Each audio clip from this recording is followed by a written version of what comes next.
On passe à notre page culturelle de ce vendredi soir et on va faire du cinéma. Depuis des décennies, le Cap-Vert vit au rythme des départs. Avec Hanami, Denise Fernandez choisit pourtant de raconter l'exil depuis l'île à hauteur d'enfant. Un film sensoriel tourné en créole capverdien sur l'île de Fogo, récompensé dans de nombreux festivals internationaux dont Locarno, le Festival des Trois Continents ou encore le FESPACO. Alice Dalouz y incarne Nia, une mère qui quitte son enfant dans l'espoir d'une vie meilleure. Bonsoir Alice Dalouz et bienvenue dans votre JTA. Bonsoir Fatimata.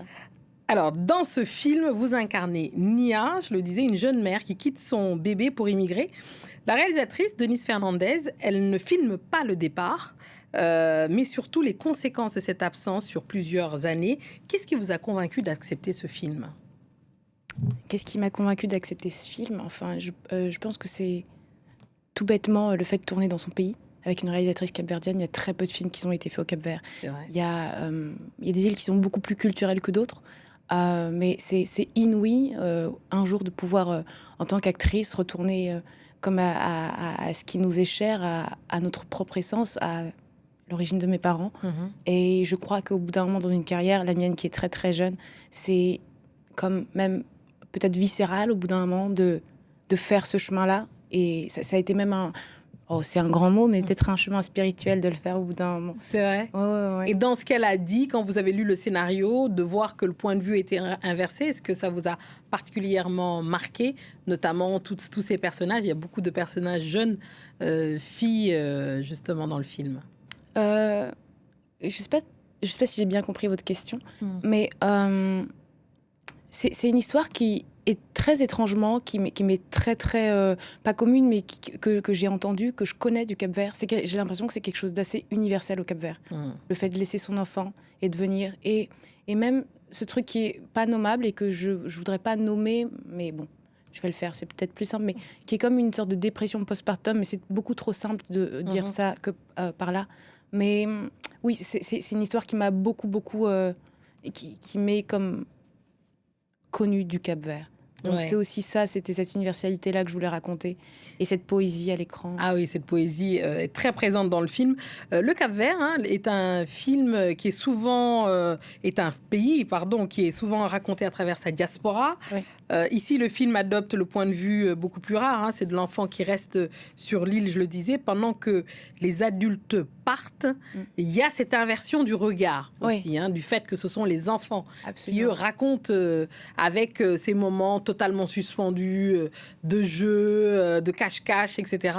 Est-ce que ça aussi, c'était important pour vous ? Oui, en fait, c'est absolument ce que vous venez de dire. C'est-à-dire que c'est un sujet tellement intense, tellement précieux et tellement inexplicable. C'est le départ d'une maman.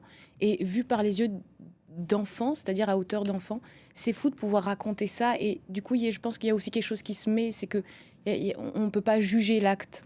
Le fait de le voir par l'œil d'un enfant, et de voir que la vie continue et qu'elle n'a jamais connu sa mère. Donc bon, comment est-ce qu'elle retrouve ce lien ? Dans qui elle retrouve ce lien de mère ? Oui, sur place, c'est... Alors, dans le film, il y a aussi un personnage très important, c'est le volcan, c'est cette terre volcanique et cette île, Fogo, dans le Cap-Vert. Denise Fernandez, elle explique qu'elle voulait que le paysage, le vent, le silence et même le volcan racontent autant que les dialogues. Comment vous avez fait pour composer avec ces éléments ? Je pense que en fait, l'atmosphère du lieu, le volcan, il y a quelque chose de tellement mystique sur cette île, tellement mystique et en même temps tellement magique que c'est étrange, mais l'environnement fait 70% du travail. C'est peut-être énorme, mais c'est-à-dire qu'on se met forcément dans une sorte de... Il y a, je sais pas, une sorte de spectre dans lequel on s'entend tous et qui nous permet de jouer et de rentrer dedans. Vous avez dit que c'était quasiment spirituel. Ah ouais, c'est carrément spirituel. Oui, c'est très étrange. Et le lieu et le fait de retourner chez moi, chez mes parents. Je suis partie aussi quelques semaines avant pour pouvoir passer du temps avec ma famille et ne pas arriver comme... j'aime bien dire comme une simple Parisienne. Parce qu'il y a les Sampayoud et les Badias et je joue une Badia dans ce film. Mes parents aussi, ils sont des Badias. Et alors j'avais besoin de comme moi-même reconnecter avec cet endroit. Ouais. Alors, le Cap-Vert, on en a beaucoup parlé aussi récemment à travers l'épopée, justement, de cette équipe capverdienne du foot au mondial. Ça compte aussi parce que ça a rétabli une certaine image extrêmement positive du Cap-Vert. Déjà, comment vous avez vécu ça? Et est-ce que vous souhaitez le même parcours pour le film, justement, que ça redore, en tout cas, ça donne une image du Cap-Vert dans le monde? J'ai suivi avec une assiduité très très rare tous les matchs du Cap-Vert, tous les matchs de Noto Baron. Et ils ont été exceptionnels, phénoménales. Ils ont donné une image du Cap-Vert magnifique et sur le terrain et hors du terrain.